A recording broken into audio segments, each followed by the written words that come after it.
ជំរាបសួរអ្នកទាំងអស់គ្នាសូមស្វាគមន៍មកកាន់វីដេអូរៀនពាក្យរបស់សាលា Let's Learn French ថ្ងៃនេះដែរយើងនឹងមករៀនអំពីពាក្យមួយចំនួនពាក់ព័ន្ធជាមួយនឹងរូបិយប័ណ្ណក៏ដូចជាប្រតិបត្តិការមួយចំនួននៅក្នុងធនាគារតោះឥឡូវនេះយើងនាំគ្នាទៅមើលអំពីពាក្យទាំងអស់នេះជាមួយគ្នាចំពោះលុយ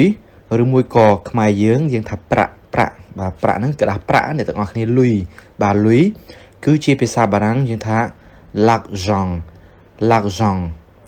ចំណែកឯក្រដាសប្រាក់យើងថា un billet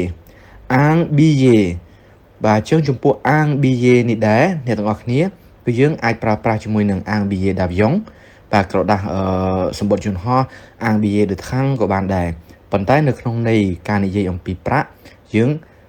អាចប្រើប្រាស់បានថា un billet គឺស្មើជាមួយនឹងក្រដាសប្រាក់ចំណែកឯក្រដាសសេកដែលជាភាសាខ្មែរយើងថាសេកក្រដាសសេកជាភាសាបារាំងគឺយើងថា un chèque ចំណែកឯកាតធនាគារយើងប្រើប្រាស់ពាក្យថា une carte de crédit ឬមួយក៏យើងអាចប្រើប្រាស់ពាក្យមួយទៀតបានថា une carte bancaire ចំពោះកុងធនាគារជាភាសាបារាំងគឺយើងថា un compte bancaire អញ្ចឹងនៅក្នុងគណនីនៅក្នុងការបើកកុងធនាគារយើងមានការប្រើប្រាស់គណនីចំនួន2គណនីទី1ជាភាសាខ្មែរយើងថាគណនីចរន្តអញ្ចឹងជាភាសាបារាំងគឺយើងអាចប្រើប្រាស់ពាក្យ un compte courant ចំណែកឯគណនីសំជាភាសាបារាំងយើងថា un compte épargne ចំពោះការបិទគណនីយើងថា solde un compte ឬមួយក៏យើងអាចប្រើប្រាស់ពាក្យមួយទៀតបានថា fermer un compte ចំណែកឯការបើកគណនីធនាគារយើងអាចនិយាយបានថា ouvrir un compte bancaire ឬមួយក៏យើងអាចនិយាយដោយកាត់ថា ouvrir un compte រូបិយប័ណ្ណ une monnaie ការបដូរប្រាក់ un change ចឹងឧទាហរណ៍ដូចជាយើងធ្វើការបដូរប្រាក់យើងអាចនិយាយបានថា faire un change d'argent អត្រាប្ដូរប្រាក់យើងថា un taux de change ការទូទាត់ប្រាក់ un paiement ការខ្ចី un emprunt សងលុយ rembourser អញ្ចឹងចំពោះ rembourser គឺជាកិរិយាសព្ទយើងអាចនិយាយថា je rembourse la banque ខ្ញុំសងប្រាក់ទៅកាន់ធនាគារចំពោះការប្រាក់ un intérêt អត្រាការប្រាក់ un taux d'intérêt សំដូចជាឧទាហរណ៍ការសន្សំលុយអីអ្នកទាំងអស់គ្នាចឹងយើងអាចប្រើប្រាស់កិរិយាសព្ទ économiser ឧទាហរណ៍ économiser de l'argent សន្សំលុយចំណែកឯបំណុលឬមួយក៏ប្រាក់បំណុលគឺយើងថា une dette ចំណែកឯប្រាក់ដើមឬមួយក៏ដើមទុន un capital ចំណូល un revenu ចំណែកឯការចំណាយ une dépense ចំពោះប្រាក់ចំណេញឬមួយក៏ការចំណេញបើយើងនិយាយទៅថាការចំណេញ un profit ការខាតឧទាហរណ៍ថាយើងរកស៊ីខាតបង់ខាតអីគឺយើងអាចប្រើប្រាស់ពាក្យ une perte ដកប្រាក់ចេញពីគណនីធនាគាររបស់យើងគឺយើងអាចប្រើប្រាស់ពាក្យ retirer de l'argent retirer de l'argent ឬមួយក៏យើងអាចប្រើប្រាស់មួយពាក្យមួយទៀតបានថា retirer des espèces retirer des espèces ចំណែកឯការដាក់ប្រាក់ចូលទៅក្នុងគណនីធនាគារគឺយើងថា déposer de l'argent déposer de l'argent ឬមួយក៏យើងអាចប្រើប្រាស់ពាក្យ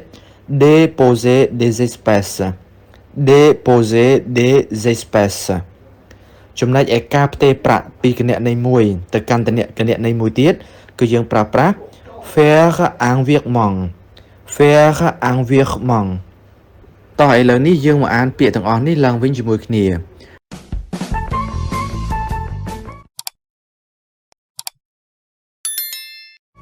ប្រាក់ឬមួយក៏លុយ l'argent ក្រដាសប្រាក់ un billet chèque un chèque កាតធនាគារ une carte de crédit ឬមួយក៏ une carte bancaire កុងធនាគារ un compte bancaire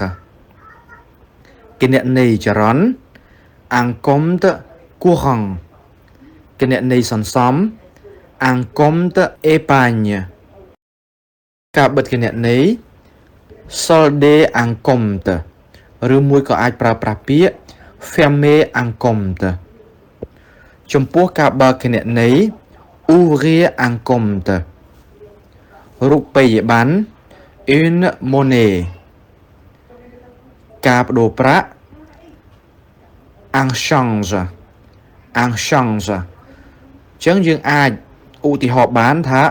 faire un change d'argent faire un change d'argent ចឹងមានន័យថាគឺជាការបដូរ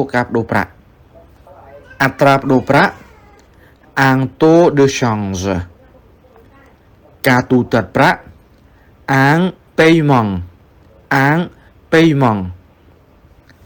ការខ្ចី un emprunt សងលុយ rembourser ឧទាហរណ៍ je rembourse la banque ខ្ញុំសងលុយធនាគារការប្រាក់ un intérêt អត្រាការប្រាក់ un taux d'intérêt សន្សំ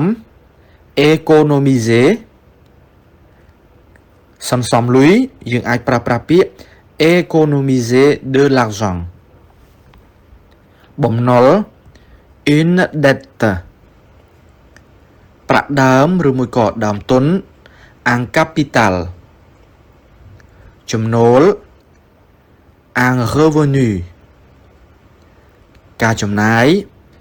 une dépense ការចំណេញ un profit ការខាត une perte ដកប្រាក់ពីគណនីធនាគារ retirer de l'argent ឬមួយក៏យើងអាចប្រើប្រាស់ពាក្យ